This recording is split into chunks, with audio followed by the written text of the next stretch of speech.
congratulations. You're into the FA Cup final. These scenes here, they're special, aren't they? Well, I think today's special because it was not easy game. Of course, we had faced one of the best teams in the world. So if you, of course, you win this kind of game, especially semi-final, of course, it's a big win. And we are very pleased and we are very happy to qualify for the final. The noise out here is deafening, but tell me, that performance from Liverpool, the first half, the attacking brilliance, the second half, did you have to show real resilience? Well, to be honest, I think from the start of the game, we've been here very well. We start very well. I think everybody was frontal, and I think we pressed them high. And for sure, I think the first goal, especially the goalkeeper, make the mistake. But I think it was good. We pushed him to make a mistake, and finally we get reward. I think, yeah, that's Liverpool. It's our style to play. So, of course, it was not easy for them. So, I think that makes the difference. 2 goals for you again today. That's 10 now against Manchester City. But for the first goal, in particular, could you sense Zach Steffen's hesitance? Of course, I think, yeah, very happy to score the 2 goals for the team. But I think the performance of the team today was fantastic. And I think today every single player enjoyed really well the game because I think we do the right thing in the right time. And I think it pay off. And the quadruple is still on? Well, we'll see. We have a lot of game to go. We will try to do our best. I think it's a dream for sure. And we'll go for it. We'll fight for it. Well, enjoy tonight, Sadio. Congratulations. Yeah, what a fabulous player he is, and he likes playing against Manchester City. As Steve said in commentary, 10 goals against the Manchester club. Great effort from him. We'll see his goals shortly, but let's tell the story of the second half when it got, kind of exciting towards the end. All caused, of course, by the first goal, which they really needed just after half-time to give them even a glimmer of hope. Yeah, they had to score an early goal. They did that, but it was the way they sort of won the ball back. We didn't really see that in the first half from Man City. It's obviously what Pep has said to them at half-time, and Shawnee wasn't happy, and rightly so. But they're on the front foot. They win the ball. That's a really clever ball in behind for Jesus, and he does really well in setting up Jack Grealish. It's a really clever finish, that is, with his left foot. Superb the way he slices across it. Well, we talked about Grealish before, and he wanted to make an impact in the game. Season so far, he's not been up to scratch, but he gets in a really good position, and the technique, like Alan says there, Jesus does very well.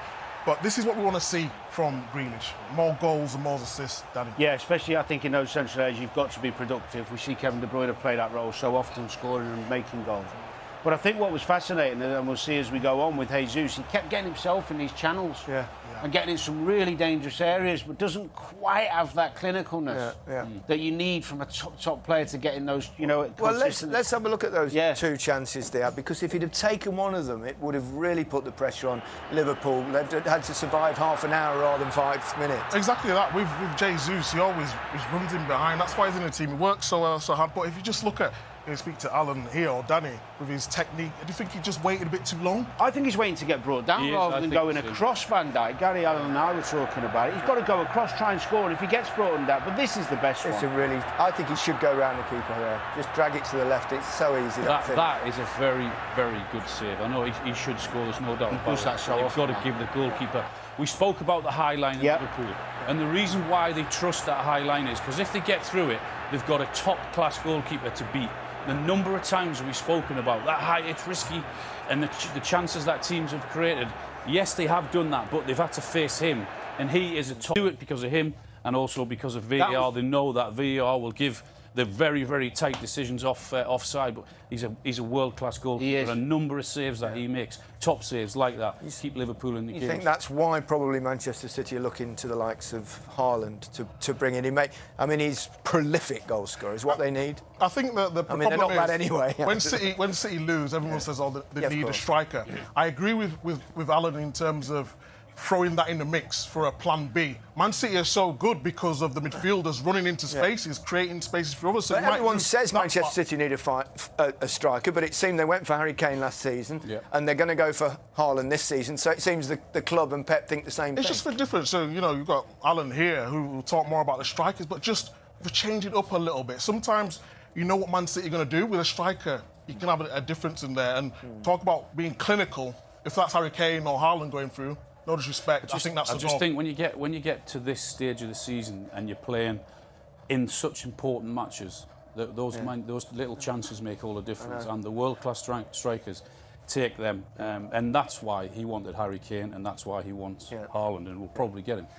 We did have 4 or 5 minutes of real excitement at the end, and it was gripping the chances they had because of this Bernardo Silva tap-in that after Mahrez came on and made a bit of a difference. He did, but Alan alluded to it earlier. We were baffled as to the lack of substitutions, and when Mahrez come on, we know what a wonderful player he is and how many goals he scored this season and created. Do you think there's a degree of stubbornness in that?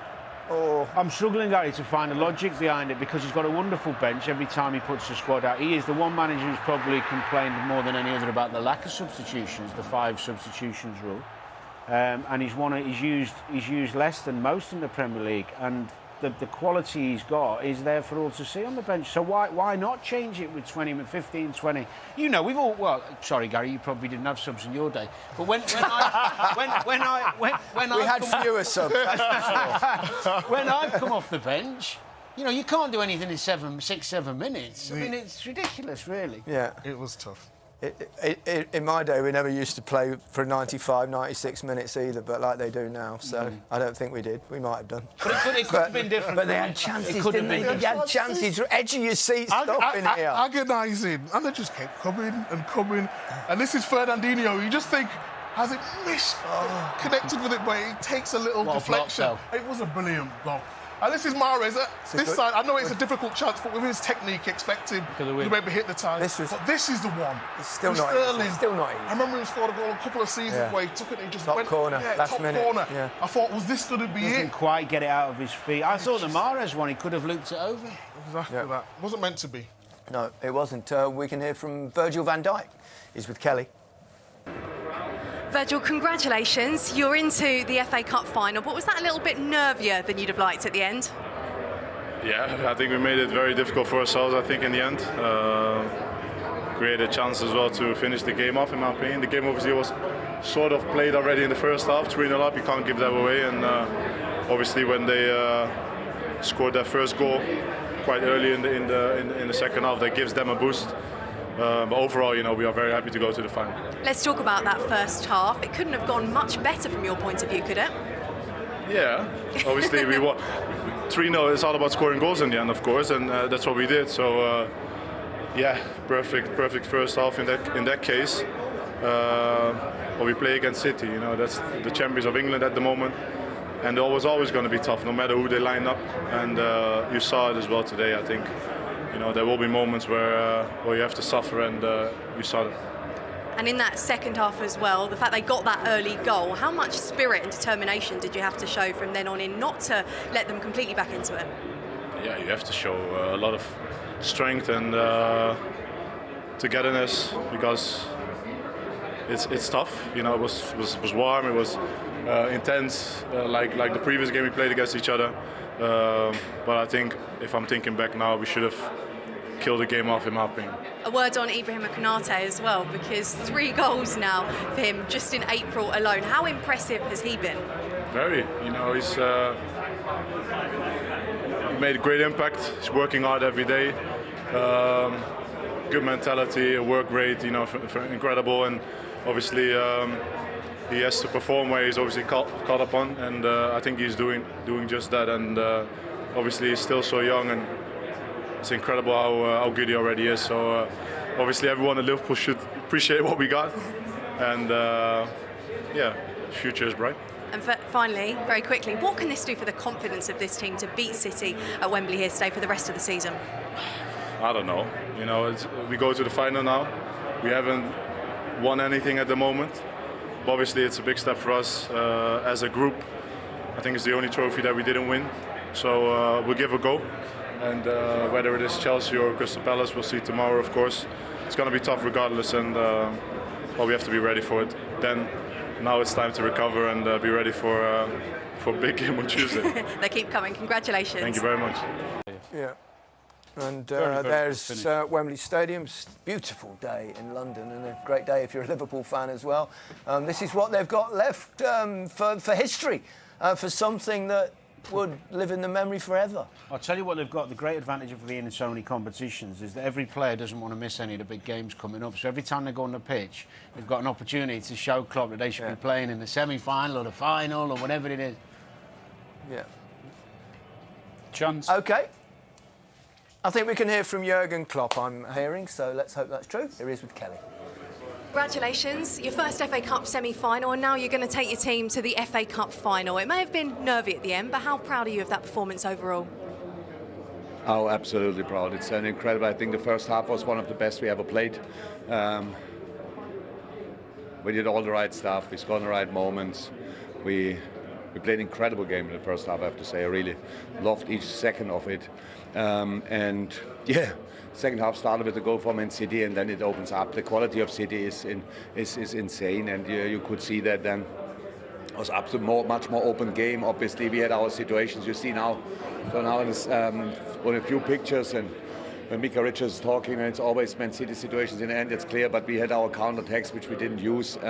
We can close the game there, but of course, we respect the quality of City so much, and it's so difficult to win against them. But because it's these boys in my dressing room, we have a chance, and that's enough for me to give it a try.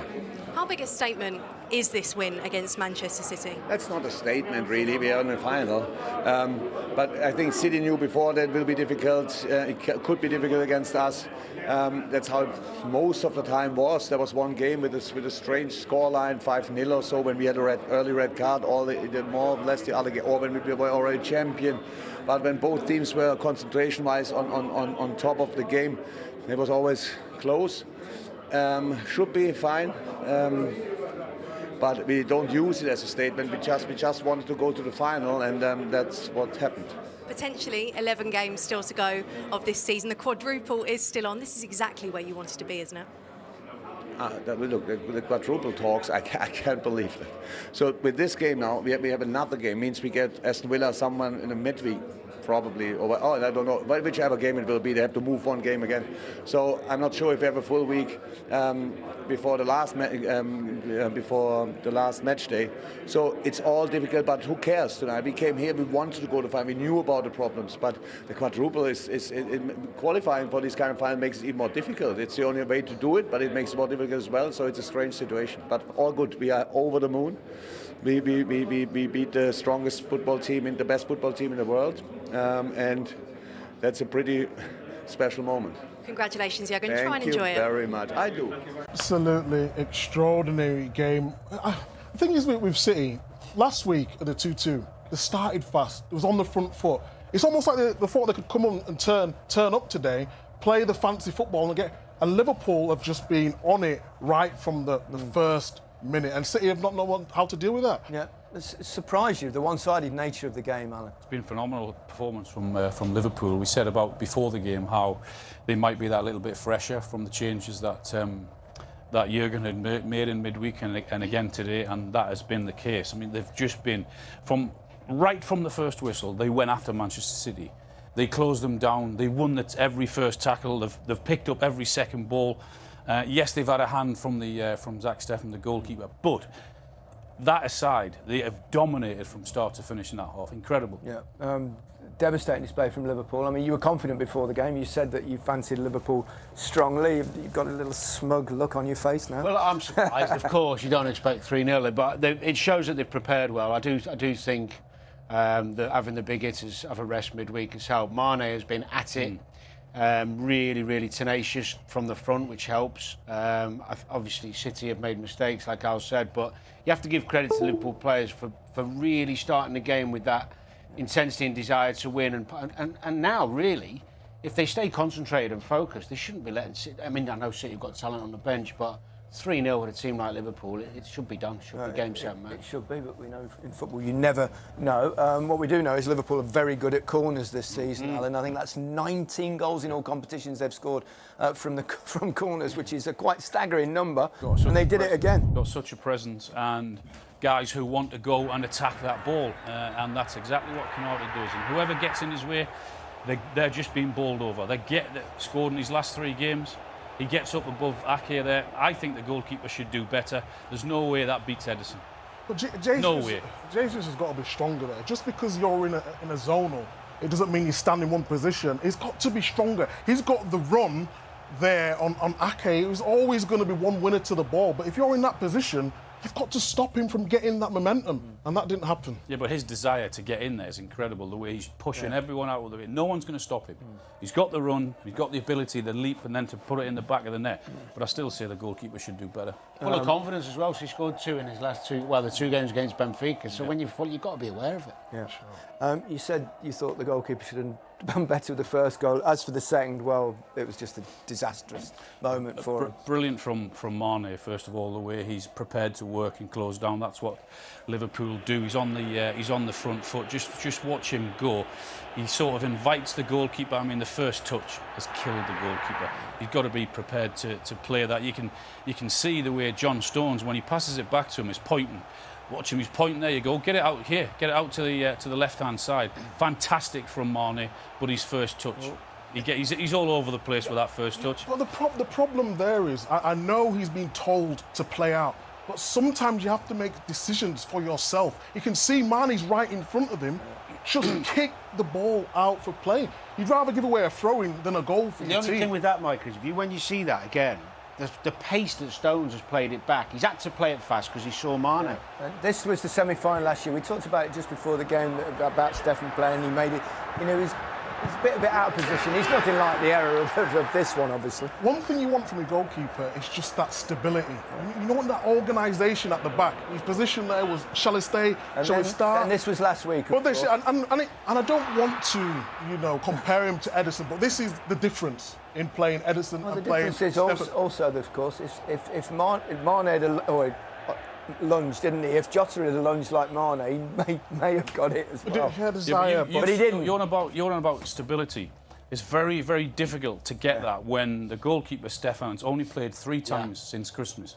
It's very, very difficult to get that. You're changing the personnel in the back 4. You're changing the goalkeeper who hardly ever plays.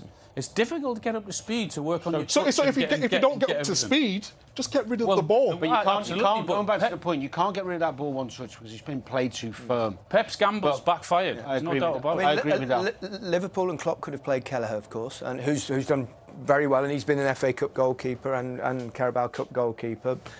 Pep's stuck by it. Has he made a mistake? Well, absolutely. Yeah, of course he's made a mistake. You have to. It's backfired. And when you put a goalkeeper in, when you're changing the back 4, then perhaps there's an understanding that you're not going to be at it because game time is key, and he hasn't played games. So to put him into a situation as important as this and the occasion that it is, absolutely, it's not backfired. The only one though. You can't just blame the keeper because there's been enough of those City players who haven't been. Have you ever seen a poorer 45 minutes from Manchester City? Never. That's the worst I can't remember. They just haven't been at it. You see them pace and aggression and closing teams down. They haven't done any of that. Last time they conceded 3 goals in the first half was 4 years ago against Liverpool, funnily enough. Wow. Champions League in April, remember that. Mane's second goal, Liverpool's third. He's had a cracking half, hasn't he, Mane? I think him and every single player has been at it for Liverpool. But Mane and Diaz, I think, have been absolutely superb. Clever finish. And I hate to say it again, but I do think the goalkeeper should do better with that one also. But again, look at the position saving. of Trent, though, in these. We've talked about how high up. He's making a difference. Lovely little dink ball by Thiago. And the technique to keep that down. Yeah, but can he defend?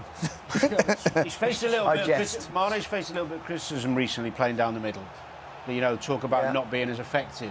What he does do is, wherever he plays, you get the same tenacity and work ethic. Yeah. But down the centre of the pitch, I think he's got that ability to stretch and put fear into the defenders. That's why he keeps playing him there. But it's paid dividends today. We picked out Luis Diaz, didn't we, before the game started. I mean, goodness me, what a footballer he looks to be, Danny.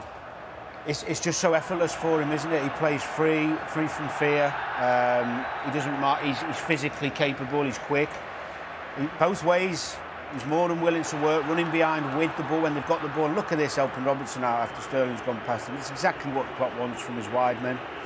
But to walk into a football club like Liverpool and just be able to have the self-belief mid-season, yeah, to play with the type of players he's playing with, some of the best players in Europe already established. He's not been intimidated at all. We were talking earlier, weren't we, about Grealish maybe walking into Manchester City and feeling a little bit. Certainly not this fella. He's tough. He's brave. They're putting some crunching tackles on him like that, and he just gets up and says, "You know what? No problem. Keep on giving the ball. He's been superb." Yeah.